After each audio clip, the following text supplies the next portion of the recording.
Okay. JD, kwentuhan na kita ha. Tagod. Ako nagtago naman. Okay. Ang daga at ang leyon. Sa gubat ay may nakatirang isang munting daga.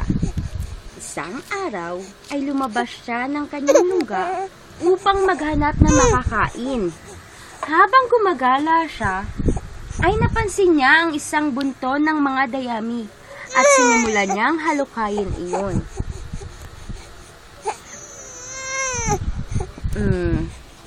Bigla nakarinig ang daga ng malakas na atungal. Tumilapon siya sa lupa. Pagtingin niya ay nakita niya ang isang nagngangalit na leyon. Naku po, nagising ang natutulog na leyon. Bulalas niya. Nahihirapan na. Nanginig sa takot ang daga. Patawarin mo po ako. Haring leyon, sabi ng daga. Napagkamalan kong dayami ang iyong buhok.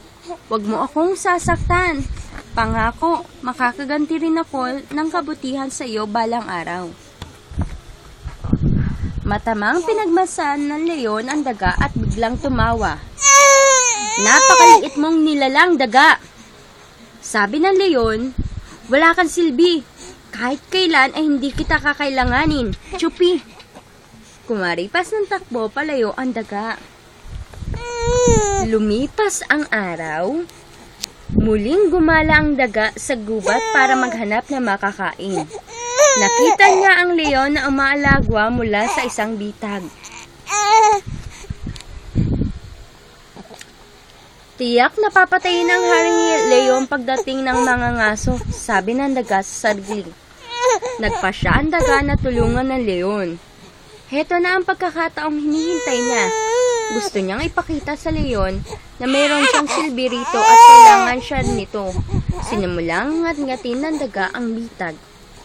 Sa pagngat-ngat ng daga, ay tuluyang nawalat ang bitag. Sa wakas ay nakawala ang leyon. Pagkatapos niyang mahimasmasan,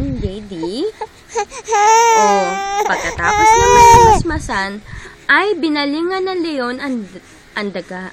Maraming salamat, daga, sabi ng leyon. Ngayong araw ay may mahalagang aral ako na natutunan mula sa iyo. Kahit maliit ka, ay may silbi ka sa isang nilalang na katulad ko. Mula noon ay magkaibigan na ang daga at ang leyon.